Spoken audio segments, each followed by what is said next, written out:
Good morning, good morning, everyone. Let's discuss ki what should be the path in the Nifty second half for the January.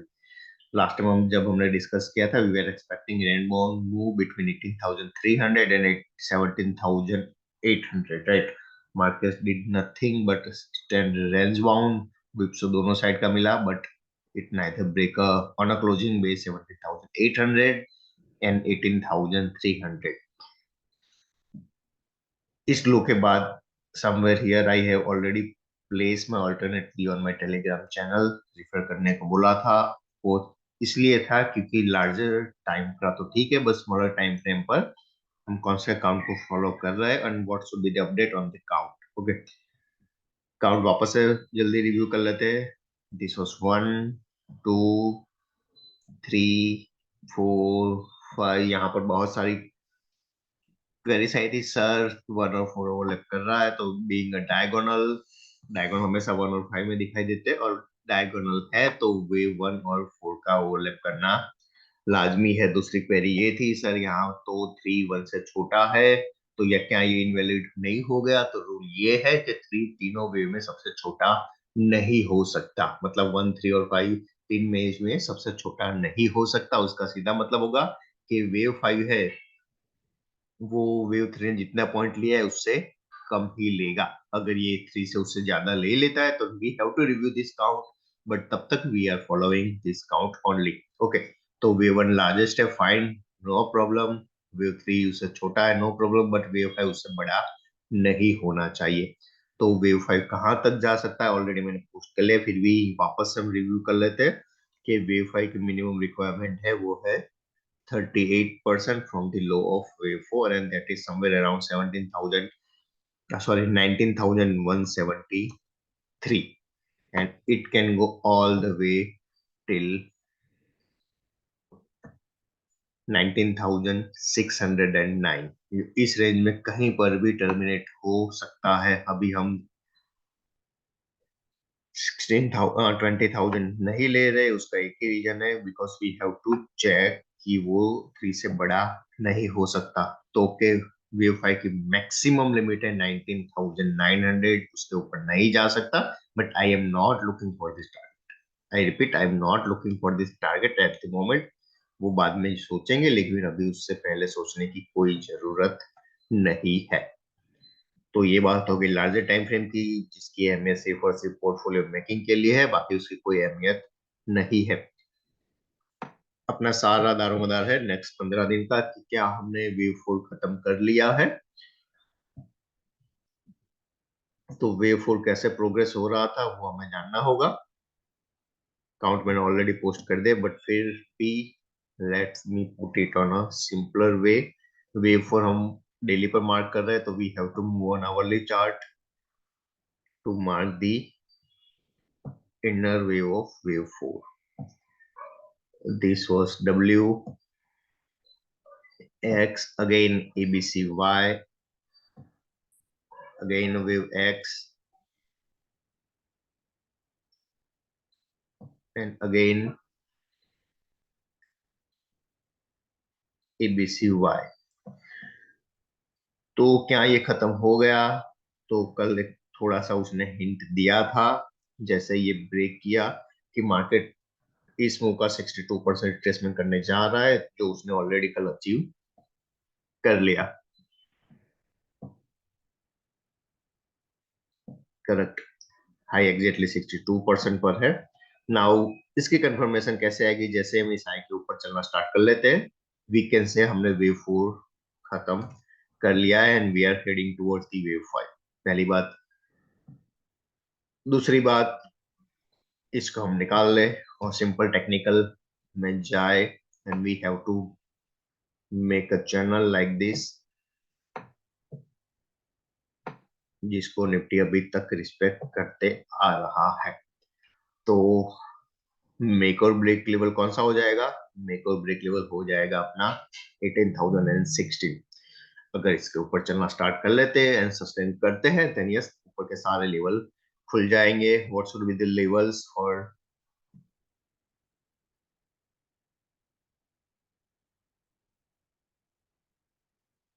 तो यहाँ से हम एक और ABC start करेंगे और सारे फिबोनाची लेवल ऐसे रेजिस्टेंस और सपोर्ट की तरह काम करने लगेंगे। एंड कैसे प्रोग्रेस होगा ये move? This move will be progress like this.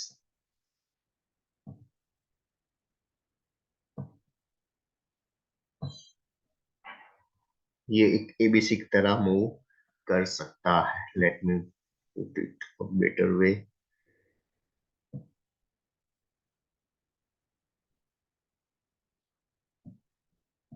एक एबीसी मूव में ये प्रोग्रेस हो सकता है।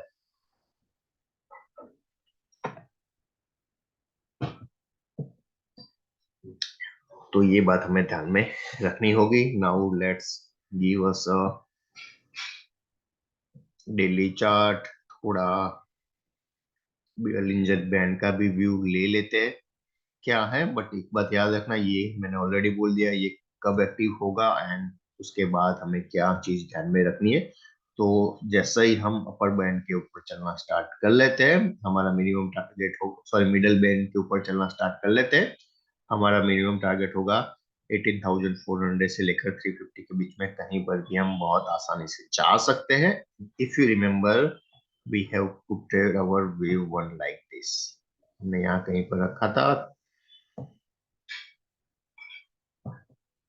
तो जो कोई नोवाइस ट्रेडर्स है जिनको सिर्फ महीने में एक या दो ट्रेड करना है, उनके लिए बहुत अच्छा है। अगर मार्केट पहली बार अपर बॉलिंजर बैंड की ओर बढ़ रहा है, वो कुछ ना कुछ रिएक्शन देगा और बीच में अगर कोई ड्रॉप नहीं दिया, स्ट्रेट वे बढ़ा है, it will give you a drop by 50 to 62% of complete up move.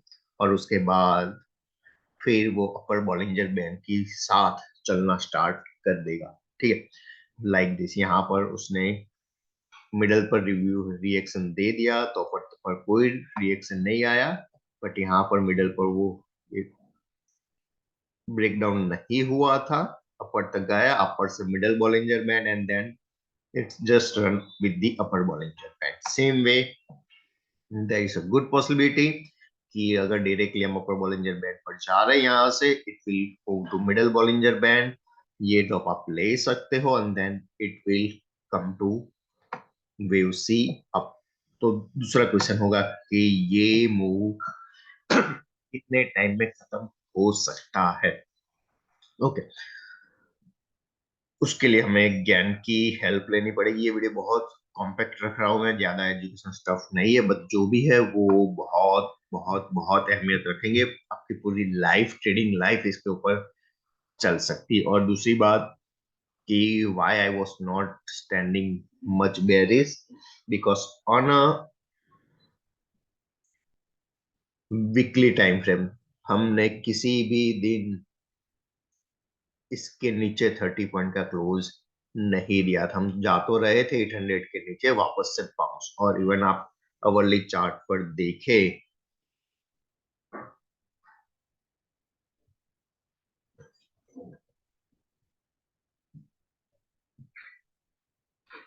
यहाँ पर कोई भी कैंडल सस्टेन नहीं हो रही थी। और उसके बाद कई लोगों को मैं, सर हमने लो ब्रेक कर लिया, कोई दिक्कत नहीं, लो को ब्रेक होना था, हो गया। मार्केट ने अपना ऑल्टरनेट पाथ चूज किया। सॉरी, मेरी सारी जो थॉट प्रोसेस था वो ये था कि वी आर मेकिंग अ लो। ठीक है, लो आया, कोई दिक्कत नहीं मार्केट में। यहाँ पर जो सेलर्स थे उनकी स्ट्रेंथ, देन ये वाले की स्ट्रेंथ और ये वाले की स्ट्रेंथ, यहाँ पर कुछ नहीं था। तो क्या मार्केट जा सकता है नीचे, बट जो बाउंस आएगा it will be like this. क्यों? क्योंकि ये जबरदस्ती की स्प्रिंग को दबा रहे थे बेरी साइड में, तो उसको अपना स्ट्रेस रिलीफ करना था। तो यहाँ पर जो 3 दिन का मूव आया वो कल एक दिन में वापस से ऊपर। सेम वे यहाँ पर जो 2 दिन का ड्रॉप था पहले 1 घंटे में रिकवर। करेक्ट। तो कभी भी मार्केट एक आरएसआई डाइवर्जेंस के साथ गिर रहा है, okay, you can create a minor short position, but major short position जैसे इसका ब्रेकआउट होता है लाइक दिस, तो we can create the long position. Same way यहाँ पर क्लियरली मैंने बोला था कि आज जो भी डिप आए, it has to be bought. Reaction clear था कि 18,000 के टारगेट आने थे, आ गए।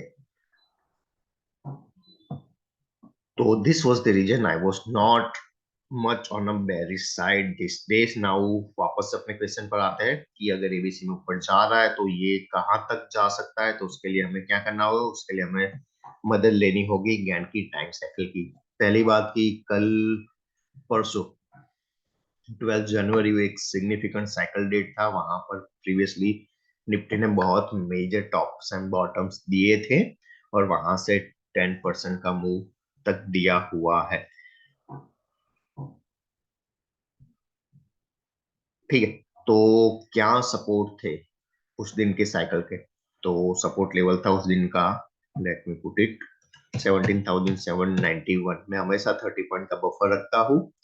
तो परसों का लो था 17,761। Yes, that is a time price squaring. Resistance level कौन सा था, रेजिस्टेंस लेवल था 62 का, जो हमने उस दिन टच या उसके 30 पॉइंट्स की रेंज पर भी नहीं गए थे। उसका मतलब क्या कि प्राइस ने time price squaring lower level पर किया है, तो ये टाइम प्राइस स्क्वेयरिंग हुआ है। तो वो कहाँ तक चल सकता है, तो ये साइकिल तो पहली बात कि ये साइकिल बुलिश हो गई। कंफर्मेशन कब आया, कंफर्मेशन आया कल, हमने इस साइकिल के हाई के ऊपर क्लोज कर लिया, तो साइकिल इज बुलिश। कब तक बुलिश रहती है, तो ये साइकिल का ड्यूरेशन 30 डेज का है, 30 कैलेंडर डेज, करेक्ट। तो अगले 30 दिन के लिए market should be the buy on the dip. What should be the stop loss? Stop loss will be the 17,761 on a closing base. Okay. तो इसका मतलब क्या है कि if I am planning to play by option, it will be a February option or March option. Okay. If I want to, okay, मुझे अपने position को hedge करना है, then I know कि market is going to in a bearish phase after a month of February. I will buy March put or April put to hedge my position. मतलब by mistake market ऊपर भी गया, कोई बात नहीं, we are holding the call and put as well. Call में profit book करेंगे जब टॉप की कंफर्मेशन होगी। We will average our mart put and we are going to drop. Okay, so this is the way I am playing और tricking my hedge position. दूसरा cycle क्या था, दूसरा साइकिल कल था 13 जनवरी। सपोर्ट लेवल क्या था, सपोर्ट लेवल था 17,747। कल का लो भी इसके 30 पॉइंट रेंज में था। तो नीचे की टाइम प्राइस स्क्वेयरिंग क्या, बट इंटरेस्टिंगली हाई भी 30 पॉइंट की रेंज में था। तो ये साइकिल का नेक्स्ट क्या होगा वो डिपेंड करेगा मंडे। मंडे अगर 18,040 के ऊपर सस्टेन करना स्टार्ट कर लेता है देन ये साइकिल भी बुलिश हो जाएगा। अगर नहीं करता है then we have to wait till Tuesday. Tuesday जिस साइड मार्केट गया we will confirm our bias. But एक बात यहाँ पर ध्यान देने की है कि एक मेजर साइकिल जब बुलिश है तो माइनर साइकिल उतना मूव नहीं दे पाएगा। ज्यादा से ज्यादा वो मार्केट को साइडवेज कर सकता है 2 या 3 दिन के लिए, but it can not give you the bearish move. Okay, का ड्यूरेशन क्या है इसका इसका ड्यूरेशन है 15 डेज। तो जैसे ही ये कंफर्म होता है, तो अगर दोनों साइकिल बुलिश है और आज तीसरा साइकिल है, लेवल सेम रहेंगे जैसे 13 के थे वैसे ही। अगर तीनों साइकिल बुलिश हो जाते हैं तो मार्च में हम एक, सॉरी, जनवरी में हम एक फैंटास्टिक मूव कैप्चर कर सकते हैं। That should be on a higher side, but अभी ये कंफर्म करना बाकी है ये दोनों। Let me put a question mark on both. ठीक है, and that was the reason when three cycle her culminating market एक अच्छा खासा मूव दे सकता है। इसका ड्यूरेशन भी 15 डेज का है, मतलब जो भी मूव चलेगा वो जनवरी एंड तक आ सकता है, या मिनिमम 2 से 5% का मूव देने के बाद वो साइकिल बोलेगा चलो भाई मेरा काम हो गया है, now tata bye bye see you. Okay, question ये होगा कि sir what should be on a shorter side. तो शॉर्टर साइड जब तक ये लो कैंडल का लो ब्रेक नहीं होता है, I am not looking for the lower side. क्यों, क्योंकि एज पर डब्ल्यू एक्स वाई अगर वाई जेड कंफर्म हो गया लास्ट एबीसी कंफर्म हो गए तो उसके बाद मार्केट में कुछ नहीं बचता है, और जैसे ही ब्रेकआउट होता है मार्केट एक अच्छा खासा मूव देता है। इसका एग्जांपल कहाँ मिलेगा? इसका एग्जांपल मिलेगा, let's move on our weekly time frame.